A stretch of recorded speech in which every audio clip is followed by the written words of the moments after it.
Hey, folks, this is Wayne S. Pierce for the Wayne S. Pierce Show podcast.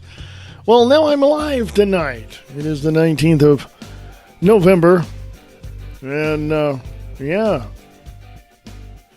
Got a lot to talk about tonight. Tonight, I'm not going to go into a whole lot, I'm just going to, there's so much going on tonight. It's going to be entertainment that I talk about tonight. Yes, entertainment. You see, folks, my background is in theater, live theater. I'm an actor. I just closed a show that I was in closed today, the 19th of November, 2017. And so I wanted to talk about entertainment tonight on the show. Everybody's entertained. Everybody has to have a way for them to escape the everyday grind of work. And I mean, you name it, there has to be an escapism somewhere, right? Some form of escapism, whether it be television or live theater or whatever it may be.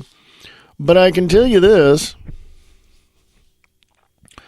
Being in theater and being an actor and all of that, and everything that goes on in theater, such as backstage or box office or whatever it is fun to me. And I always like to keep theater fun because for 5 to 6 weeks you're rehearsing, you're getting into the show, your opening night, your closing night. It all has to be fun. Now, mainly I've done community theater, which is, something where a lot of people start out. But I kind of moving towards that, off-Broadway theater because, I want to experience all of it. I've experienced, musicals. I've experienced shows that had dialogue and music in it. I've, done a lot. And I know quite a bit about theater, except for how to run the box office. Now, tonight I want to fill you in on just some things that are happening in the theatrical forum of our world. And right now, let me tell you, first of all, thank you, Broadway.com, for the information. Give credit where credit is due, Broadway.com. Just going to tell you what's going on in the theater in off-Broadway shows. We have the Jersey Boys, which is still running. We have Elf the Musical. And if you've ever seen the movie with Will Ferrell, I haven't seen the musical on stage. I don't know what it's about or, what it's like. You have Blue Man Group. And you also have Stomp, which has been going on for quite some time. And all this is going up on my Facebook page.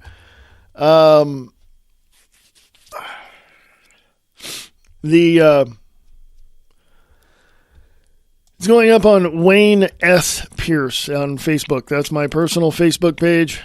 And that's where it's going. So there you go. Off-Broadway shows. Continuing, you have Clockwork Orange, Stuffed, The Last March, and of course, Avenue Q, and Friends the Musical Parody. Okay, yeah, Friends. Remember the TV show? Yeah. And you have Gazillion Bubble Show. These are all off-Broadway shows. And you can go to Broadway.com and click on Off-Broadway and see them. There's so many. The Lion, the Witch, and the Wardrobe. The Marvelous Wonderettes. And there's a lot. Okay. There's a lot. All right. So check it out. Broadway.com. Off-Broadway. Let's check Broadway. Broadway.com. Click on Broadway. What do we got going on there? The Lion King Wicked, The Book of Mormon, and coming up, or even now, is Christmas Spectacular starring the Radio City Rockettes. Of course, Aladdin, and the one and only The Phantom of the Opera, and School of Rock, the musical. Cats, just keeps going. Chicago. So Kinky Boots. I got a story about Kinky Boots coming up here in just a second, so stay tuned, folks. I got more about that. So that's all on Broadway.com, so you can go to Broadway.com, check it out. Let's check out musicals. What kind of musicals they got going on? Well, of course, Lion King, Wicked, Book of Mormon. What kind of, plays do they have on Broadway? Well, they have John Leguizamo, Latin History for Morons. So that's on Broadway, or that's a play. Parisian Woman, Time and the Conways. You have The Play That Goes Wrong. That sounds funny. The Iceman Cometh, and Angels in America to be announced. So that's on Broadway.com. Check it out. And the one thing that I wanted to talk about was you have Hollywood celebrities who go to New York and get on Broadway. And not only that, you have musicians. Paul Stanley from Kiss did a tour in Canada. Phantom of the Opera. Sebastian Bach, formerly of Skid Row, was in a bunch of Broadway shows. So you have all these people from Hollywood going to New York to be on stage. Why? Well, it's an experience. And that's why I said I'd love to go to New York, try out, just audition for a play and just say, if I don't get it, I can say, hey, I auditioned for it, But you have to be, from what I understand, you have to look a certain way and have the talent. So, so I don't know. I would stick with off-Broadway or off-Broadway productions. So, yes. The Parisian Woman, yes, Uma Thurman makes her Broadway debut in Beau Williams' Power Play. Uma Thurman. That's going to be interesting. Remember her? I'm sure you all do. And, of course, the one and only Hello, Dolly. Bette Midler, the divine Miss M, returns to Broadway in this musical classic. It shows when you have Hollywood stars going to Broadway, it shows that they are not only versatile, but they love what they do. And when you do a movie, you may do 1 or 2 movies a year. But with Broadway, you're running 6 months out of the year. So you got a job. So, Angels in America to be announced. Nathan Lane and Andrew Garfield star in the National Theater's production of Tony Kushner's landmark play. So that's going to be there as well. Yeah. I mean, just there's so much going on in New York right now. So this, you can go to Broadway.com to get more information on that. Now, I talked about Kinky Boots. Gave you that. That's going on. Remember the music group, glam pop group as they're referred to as Scissor Sisters? Jake Shears, the lead singer of the glam pop group Scissor Sisters, and Kristen Maldonado, Grammy Award-winning member of the a cappella group Pentatonics, will officially join the Broadway cast next year. Producers announced on Thursday. This came out 9th of November 2017. That is interesting, and it's amazing to see people, like I said, rock stars are even going to Broadway. You know what I'm saying? So, I mean, it's really, really cool. I like to see this. Because it gives, it gives people the opportunity to see these stars in other venues. And with New York and off-Broadway and Broadway shows, you get that opportunity. And it's really, really cool. So, transparency here, I've never been to New York. So, I do plan on going. So,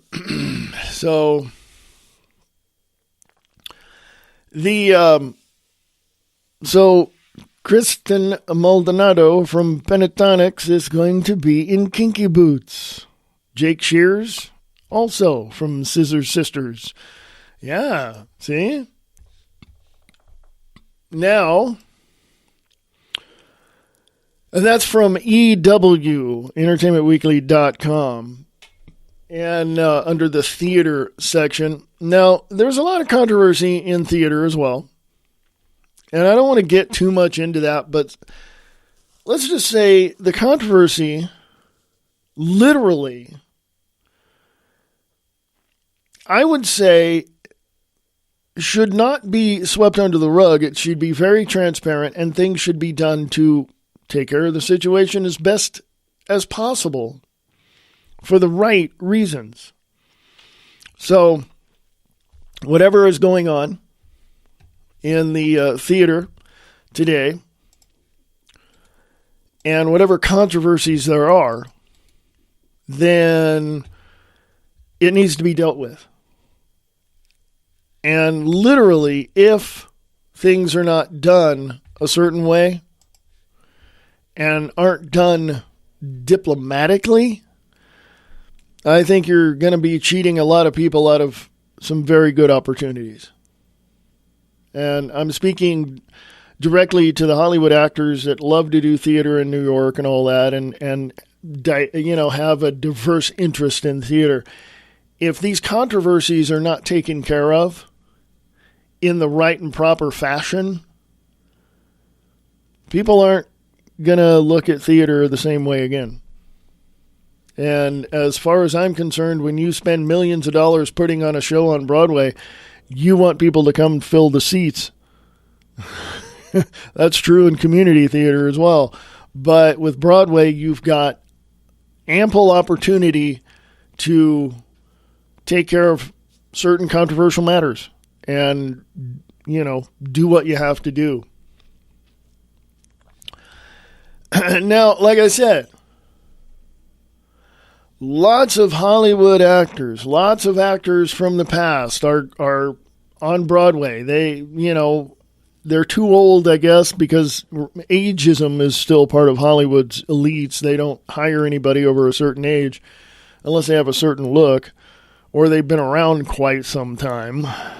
But here's something else from Playbill.com. Ben Vereen serves up Thanksgiving week cabaret show in New York City. The Tony winner follows up his sold-out 2016 Stand at Feinstein's 54 Below.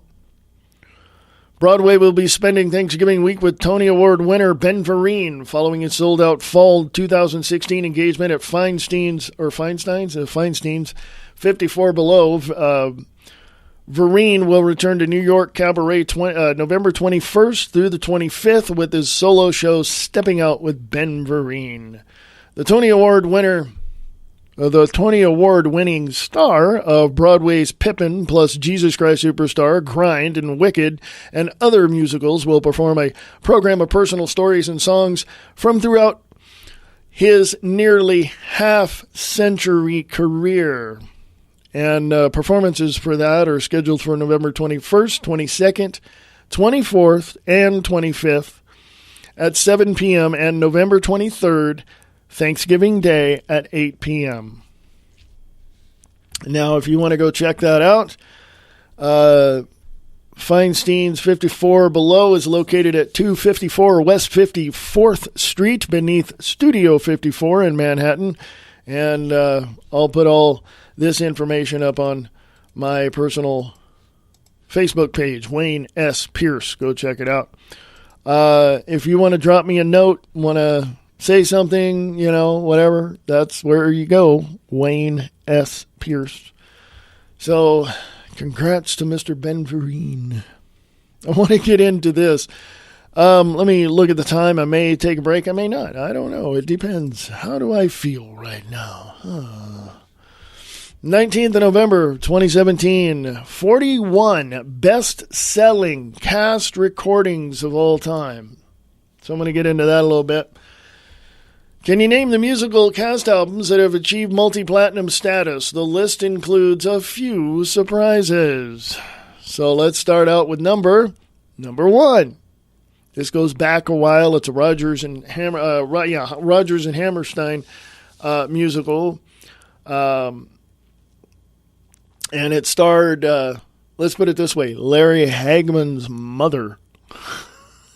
Yeah. Interestingly enough, so it goes back a long way. Yeah. Mary Martin, The Sound of Music. That's number 1. That's the definitive list of the 41 best-selling cast recordings of all time. That's The Sound of Music with Mary Martin. And number 2, this is not necessarily in a row, but this is just how they're coming up. 41 best-selling cast recordings of all time. Number 2 is West Side Story. Never saw that play. I heard it was really good. And of course, you can't have a list without this one. Number 3, Flower Drum Song. And from what I understand, that is an excellent, excellent show. And of course, Richard Burton and Julie Andrews. Camelot. Yes, with Robert Goulet and Roddy McDowall.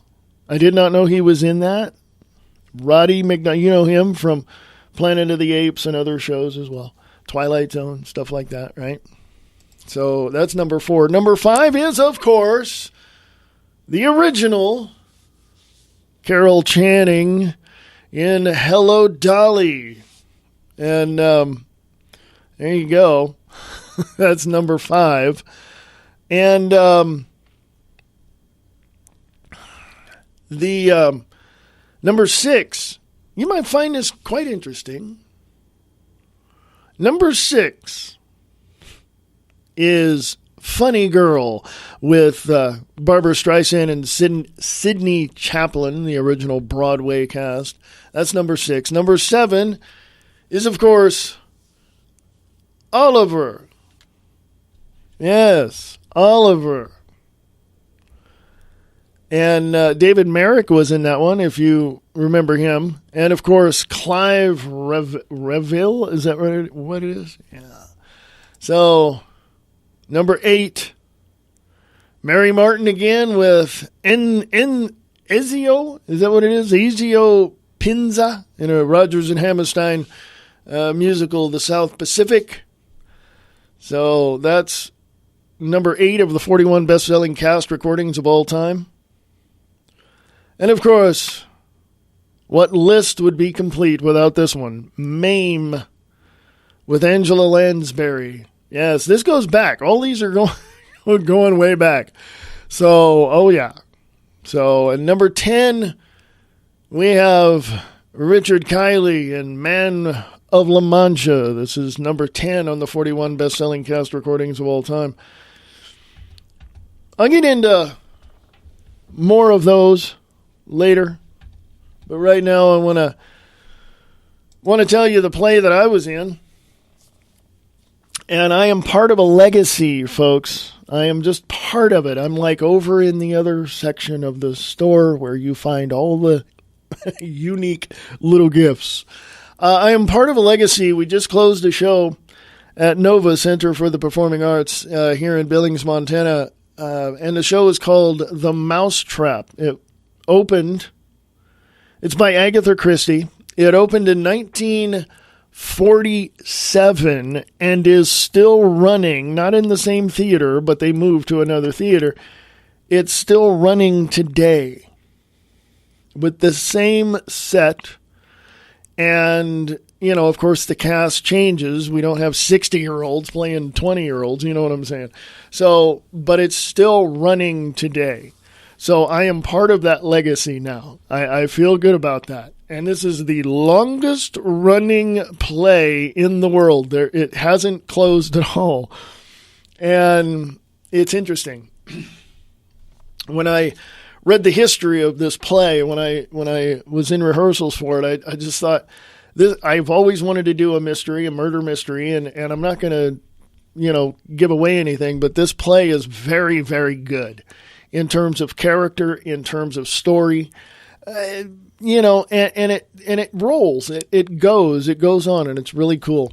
So, and this play that Agatha Christie wrote, from what I understood, was, I don't think she really understood how popular this play would be.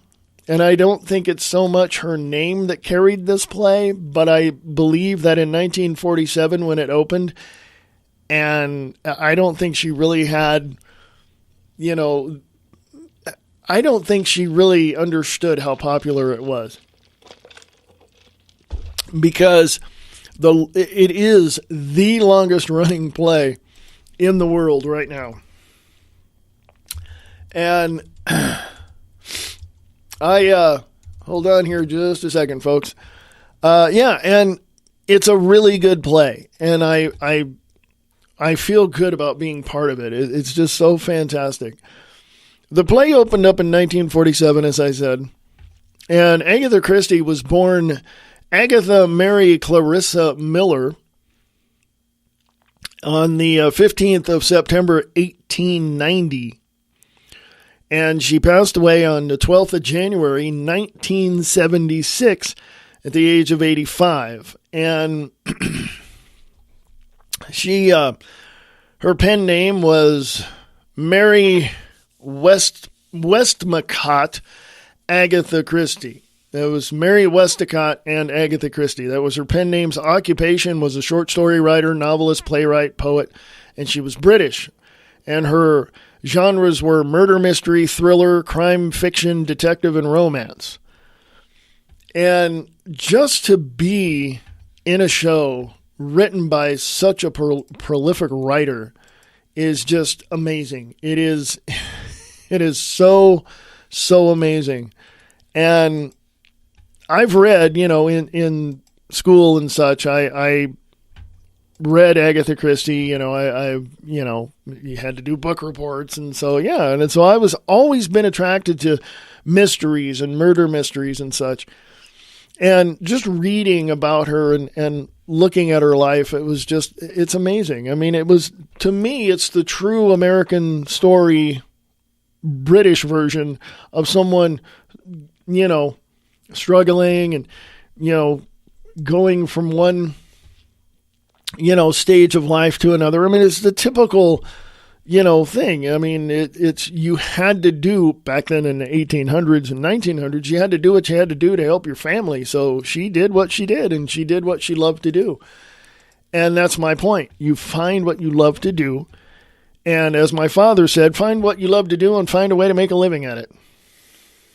I mean, I totally agree with that. You have to find something you're passionate about, find something you love to do, and find a way to make a living at it. I mean, it's not a job when you love doing it every day. Like me, I love doing radio. I love doing theater. Now, if I can just get paid for it, that would just be the benefit, not the reason why I do it. The reason why I do it is because I like you folks out there. You folks, appreciate the fact that I talk about various things and I have an opinion and you want to hear it. So I thank you and I appreciate you for it. But this play, when I first auditioned for it, I honestly did not think I would get, a part. I honestly did not think I would get one. But when the cast list came out and I looked, I went, oh, okay, wow. I was really surprised, So, but it was a really good play.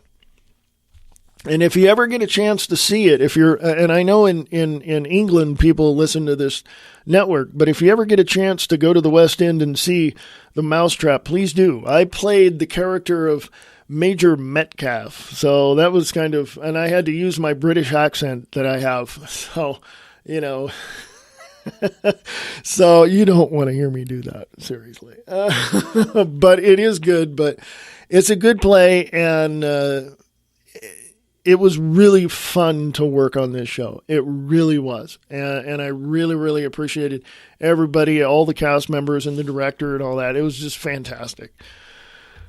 So, yes. So anyway, let me check the time. Yes. So anyway, as I said before, find something you love to do and find a way to make a living at it.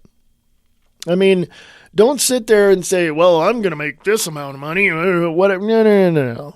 Just do it. Just find something you love to do and do it. You know, and be the best at it. You know, be the best that you can be doing what you love to do, because it's something you love to do. And at the end of the day, it's not a job. It's something you love to do and you want to do it. I mean, I was told that many, many years ago. So it's just, you know, I got to go over here to my Facebook page and see if anybody has, you know, said anything. But anyway,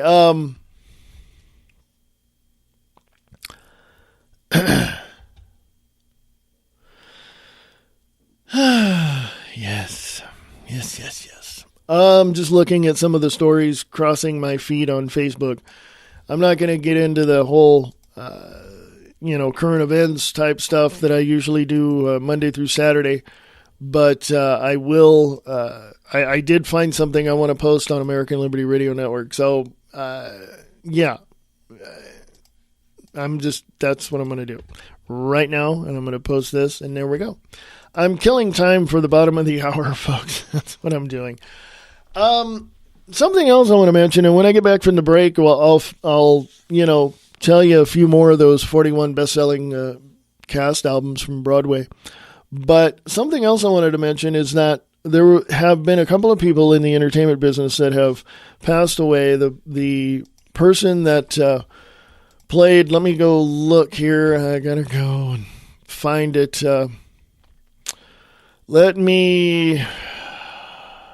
Earl Hyman, who was the grandfather on The Cosby Show, has died at the age of 91.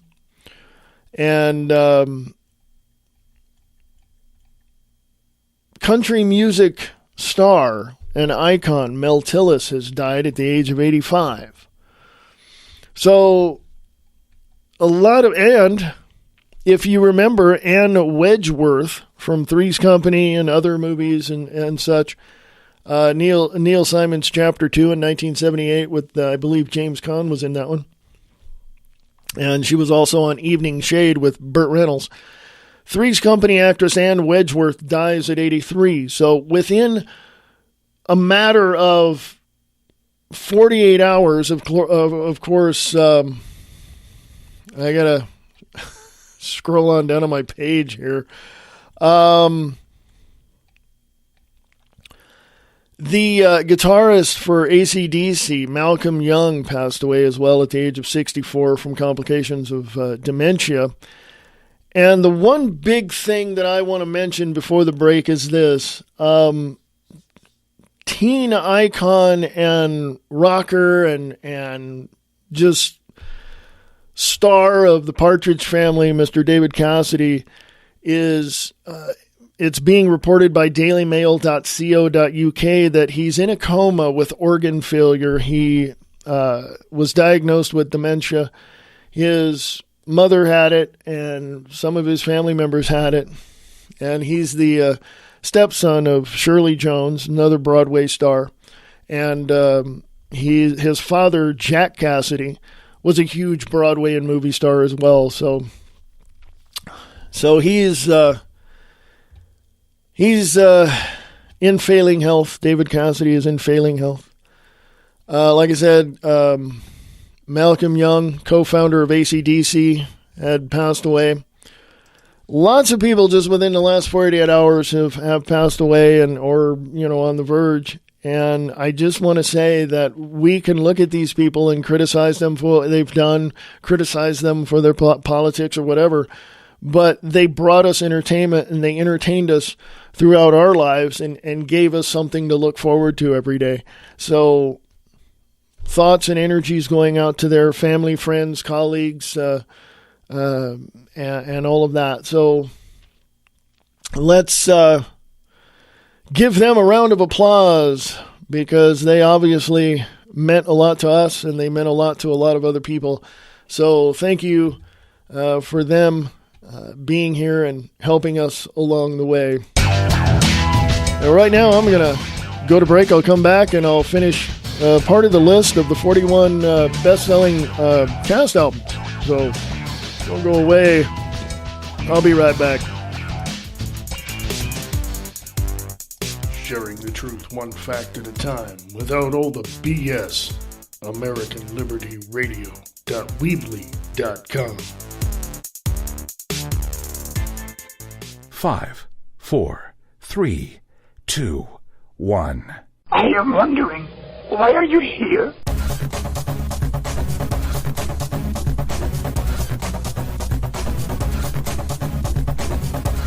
Do or do not. There is no try. Do. There is no try. Do or do not. There is no try.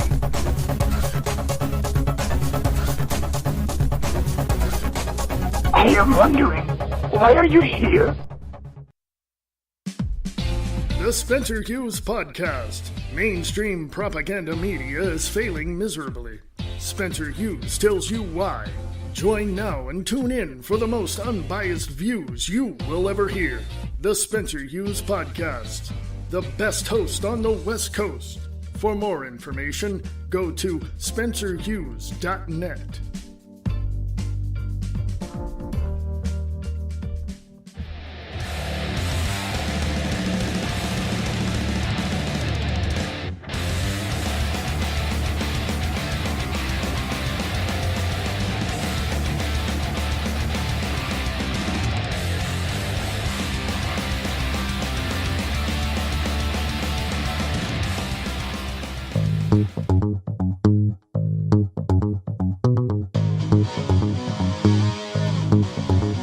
Hey, welcome back, folks. Welcome. The Wayne S. Pierce Show podcast. I'm live today, 19th of November, 2017. If you want to email me, you can. You can email me at WayneSPierce@USA.com, WayneSPierce@USA.com.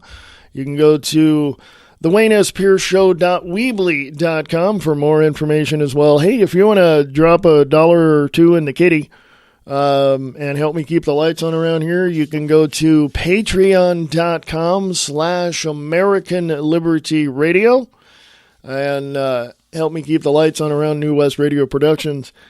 And so there you go. If you want to advertise on the network, you can. If you're so inclined to consider it, go to let me give you the right address here, folks, because I want to. Okay. Seriously. I want to do this. So you can go to the WayneSPierceShow.weebly.com, and I'm running a special for this particular show, and all the information is right there. And I'm not out to break your advertising budget. So if you want to help me keep the lights on around here and keep this show going, hey, consider it. I would thank you very much. And of course, if you have any questions whatsoever, you can always email me at WayneSPierceShow.USA.com. WayneSPierceShow@USA.com. I missed it. Missed the show earlier. So WayneSPierceShow@USA.com. Getting back to the definitive list of the 41 best-selling cast recordings of all time, obviously this had to be on the list. Hair. Remember that one? That's, very, very good. I've listened to all of the songs on on that album. Now it's a CD, but it's just a fantastic show. I would love to see it. I seriously would. I haven't. Along with Hair being on the 41 best-selling cast recordings of all time, this one has a backstory. And it's an interesting backstory. Briefly, Andrew Lloyd Webber and God, I can't remember his name now. Rice? Yeah.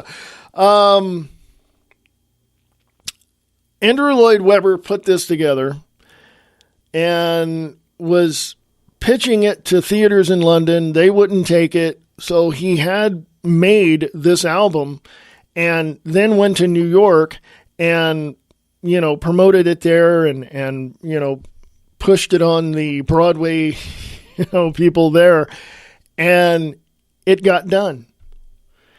It is one of the best-selling cast recordings of all time and one of the best musicals that he's written a lot, but other than Evita and Phantom of the Opera and all that.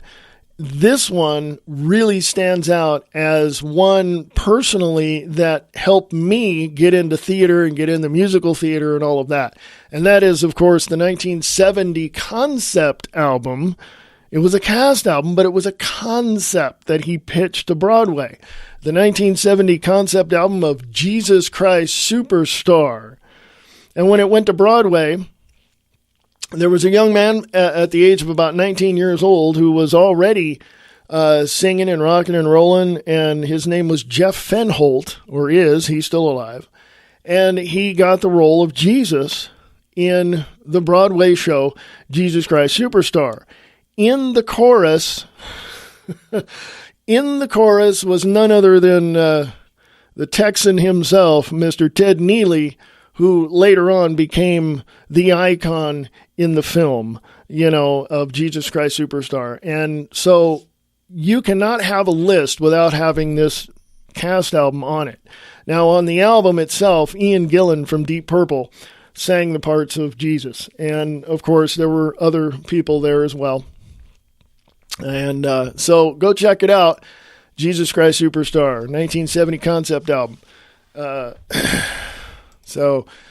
And of course, in that same vein, you had the original off-Broadway cast recording of Godspell.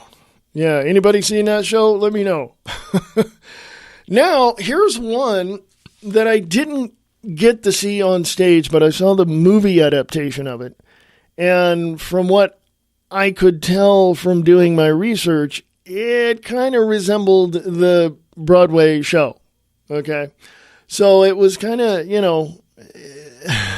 so there was a movie based on it, and it was The Wiz. And that whole, if you've ever seen that movie, it's excellent. It's just an excellent movie. I haven't seen it on stage yet, so I don't know. I don't have an opinion on it. And of course, what list would be complete without this as well? On this 41 best-selling cast recordings of all time, Les Miserables. You cannot.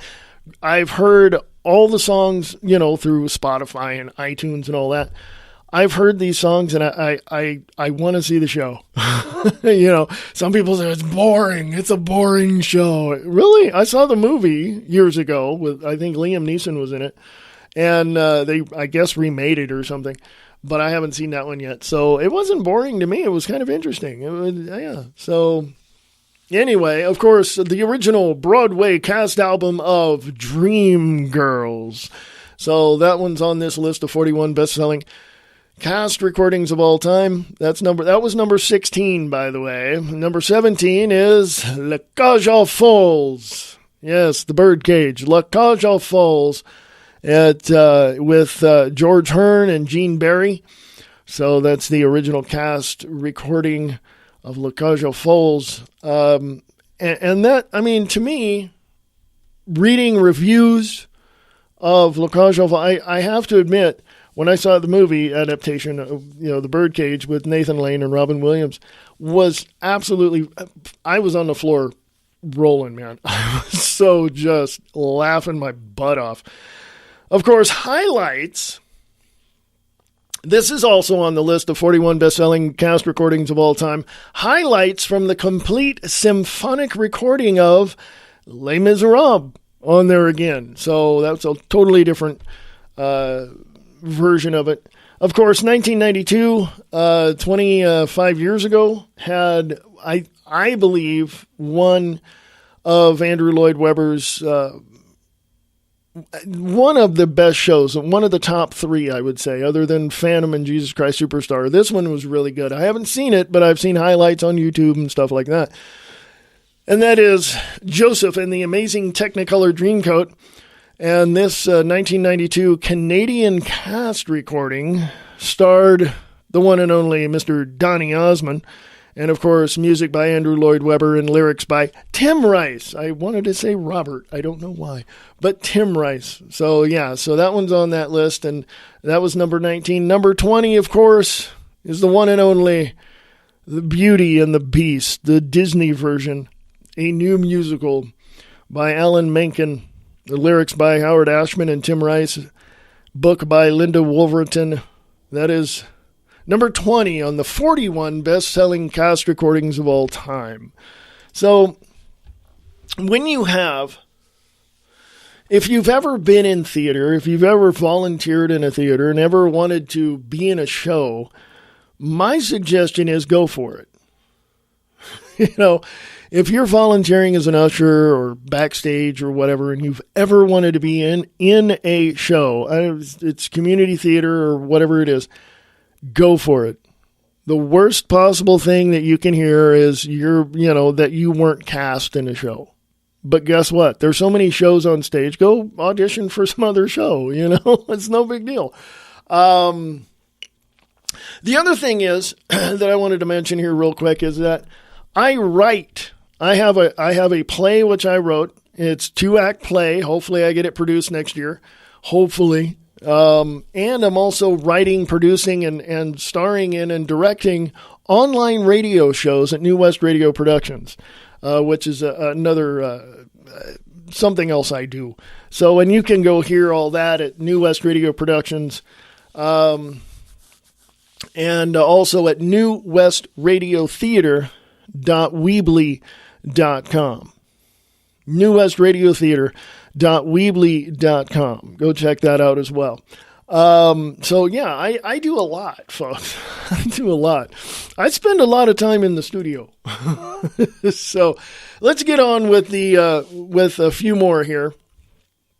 41 best-selling cast recordings of all time.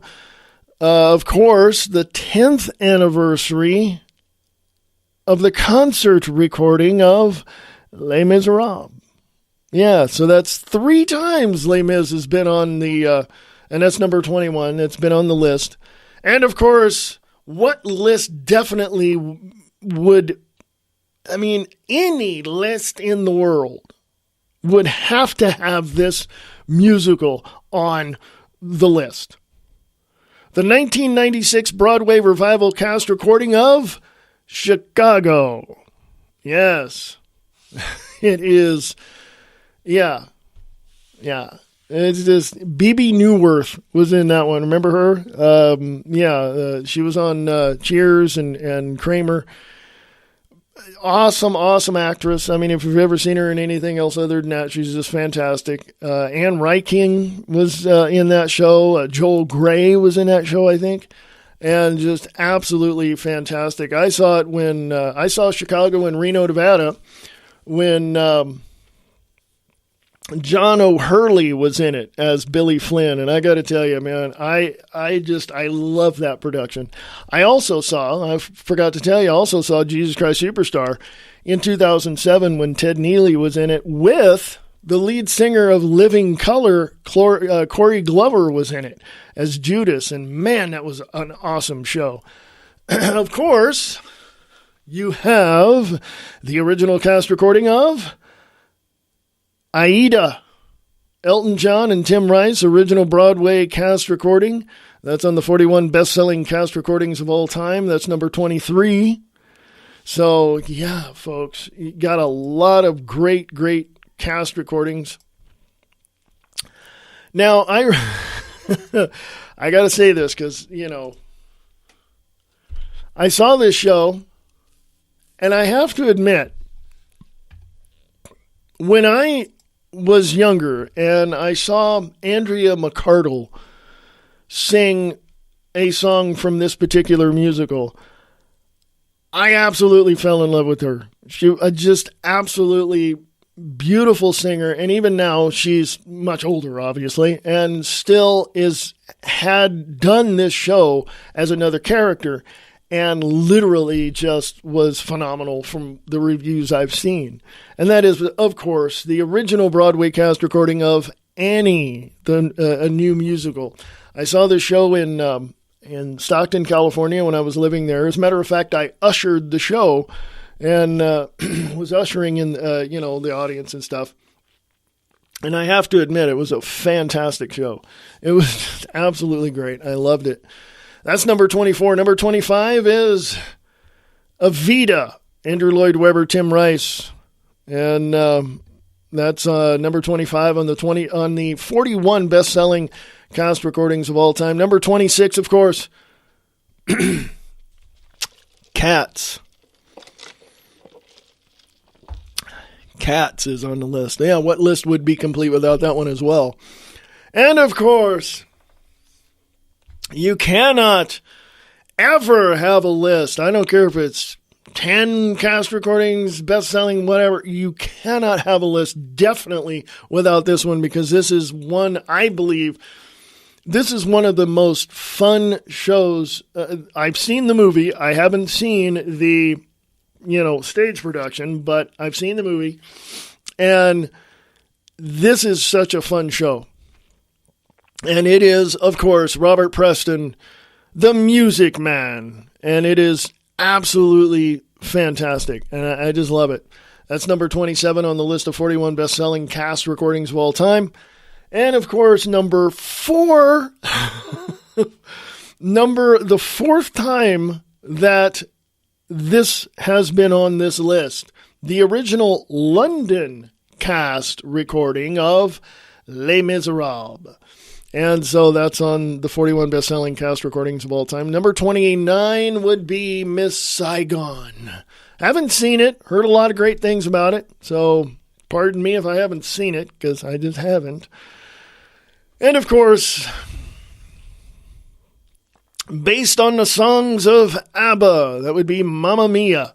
And the original London cast recording, that's number 30 on the list of 41 best-selling cast recordings. Theater is one of the things, even when I was in high school many, many years ago, I've always wanted to perform. I've always wanted to, make people happy. And I had in small ways, I've played guitar, written songs, sang them, for a bunch of people, and made people laugh and was, joking around and all that. That's in high school. I was a class clown. I just, when I was done clowning around, I would be serious, and just like, do whatever I had to do. And, but later on throughout my 20s, I was like, I got to get into theater. I got to get into music. I love music. I write songs. I do this, and found out I had a crash course in songwriting and how to promote all that. So that worked out for me in a way. And of course, I didn't start getting into theater, even though I wanted to earlier in my life. I didn't get into theater until I was about 28, 29 years old. And it just went from there. And once, and it's true, once you get bit by that acting bug, that's all you want to do, and it's so great. I love it. It's just fantastic. So let me get on here with the rest of these. There's only 11 left of this list of 41 best-selling cast recordings of all time. Of course, you can't go anywhere without hearing this one. Music and lyrics by Elton John and Tim Rice, The Lion King. So that one's on that list. From the 41 best-selling cast recordings of all time, The Jersey Boys. Okay? Original Broadway cast recording. Now, this goes back a few years. And Josh Mostel is the son of this very famous person. You've heard him all over the place.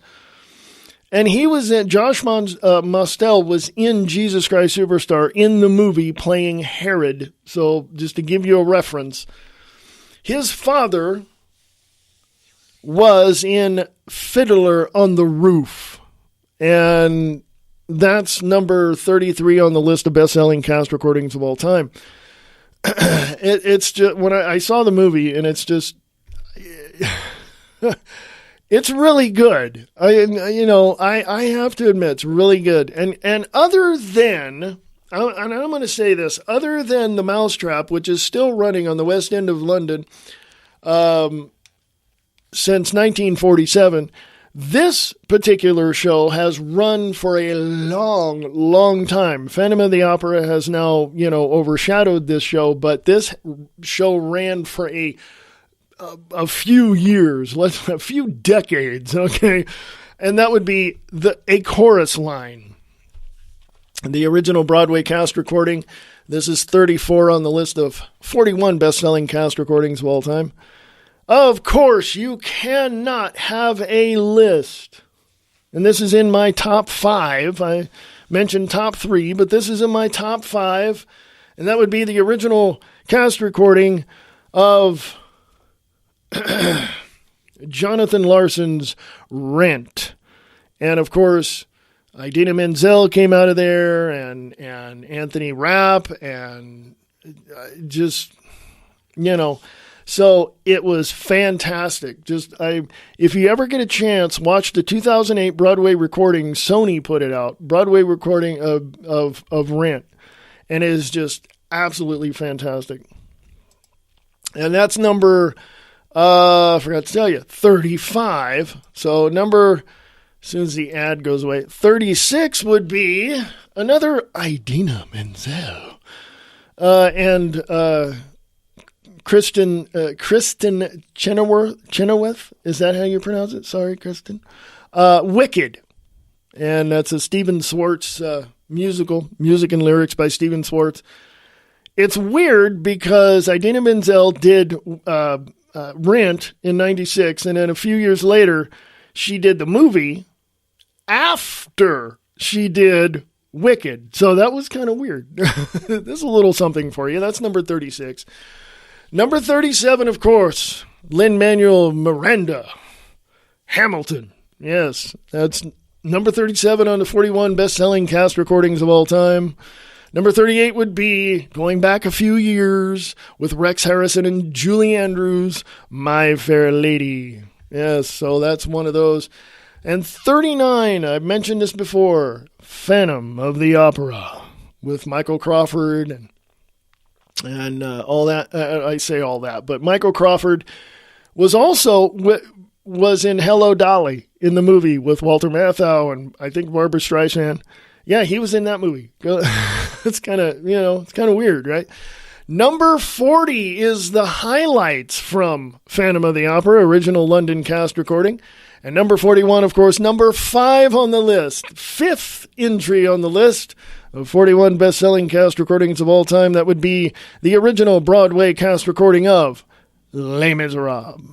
Yeah, so that's your 41 best-selling cast recordings of all time. The definitive list, I'm sure about 6 months from now, they'll come out with something else. But that's that, man. And I've never auditioned for a musical because you have to be on top of your, art, on top of everything. You got to be ready to pull it out and push it out and make it what it is for you. You got to pull it up in your gut and in your, soul, and you got to push it out there for everybody to hear. Now, when I get the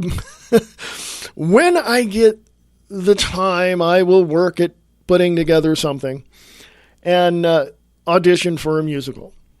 Okay, because I do sing, I write songs, I do all that, but I have to work on my art. I have to work on my craft. I have to work on my voice. So there's that to consider as well.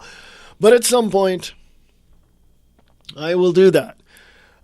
Theater is really, really cool. Like I said, if you have ever volunteered at a theater and you ever wanted to be in a show, don't hesitate. Don't hesitate whatsoever. Even if you know someone that's in a show and you've never done theater, go and try out. What's the worst what's the worst that can happen? You don't get cast? That doesn't stop. That shouldn't stop you because there's other shows to audition for, you know? So it's fantastic, you know? It really is. And I feel, you know, to me, to be able to get out on stage or to pick up my guitar and sing for people is just something that is, there's a release. And there's just a release. Your day may have not gone all the best and you may have not gotten done what you wanted to and, you know, all of that. But as for me, when I go out on stage and do what I do, whether it's acting or singing or whatever, I feel good. I feel good. And it's really cool that people would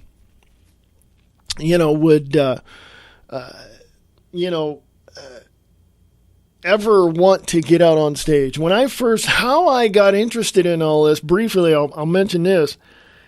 How I got interested in acting was watching, remember years ago, and some of you who are my age or even older, remember PBS had these Shakespearean plays. Derek Jacobi was in them. There was a bunch of other actors that were in them. There was, I think Hamlet was one of them that I saw with, I didn't know it then, but Timothy Dalton was in it. The James Bond. Yeah, that guy. But it was those shows. I would be in my bedroom and my mom would watch them, and then I'd hear it from my room and then I'd come out and watch them, you know. And it was just I was so enthralled with that. It's like people doing that. And the music, as far as music was concerned, I, learned clarinet when I was 8 years old and was writing and composing by the time I was 10. And watching TV every time in the 70s, mind you, when I was young, anytime that musicians would come on TV or some variety show, or even Donnie and Marie, or, because I was that young when it came on. And and so when I watched Liberace or Elton John or even, remember Burt Sugarman's Midnight Special? Remember that? Some of you are my age or older remember that. I used to watch that. And it's just so, listening to music growing up made me want to, play music and write songs. And when like I said, when I was 8 years old, I took clarinet. When I was 12, I was playing guitar. I was, composing and writing my own stuff. And yeah, so all that worked out to where I'm at today. Okay. And if you ever have a love for something, find that passion, find a way to make a living at it, but always remember it's fun. Don't make it a job. Don't make it a career. You can make it a career because that's ultimately what you want to do, but don't sit there and say, oh my God, it's really arduous, and oh God, No. I just spent 5 weeks in rehearsals and another week going through tech and all this. And then we had 2 weeks of shows and I am happy, and it went by faster than I thought it would. So, and I want to do more, and once you're on stage and once you get that feeling, there's nothing like it. I'm telling you, there is really nothing like that feeling of just getting on stage and performing for people and hearing that applause. So folks, I'm going to go away now. This has been the Wayne S. Pierce Show, live right here for the 19th of November 2017. So I shall be back at some point. American Liberty Radio podcast tomorrow. Yes, look for that at AmericanLibertyRadio.weebly.com. Go to thewaynespearceshow.weebly.com for more information, and I will talk to you guys later. Have fun.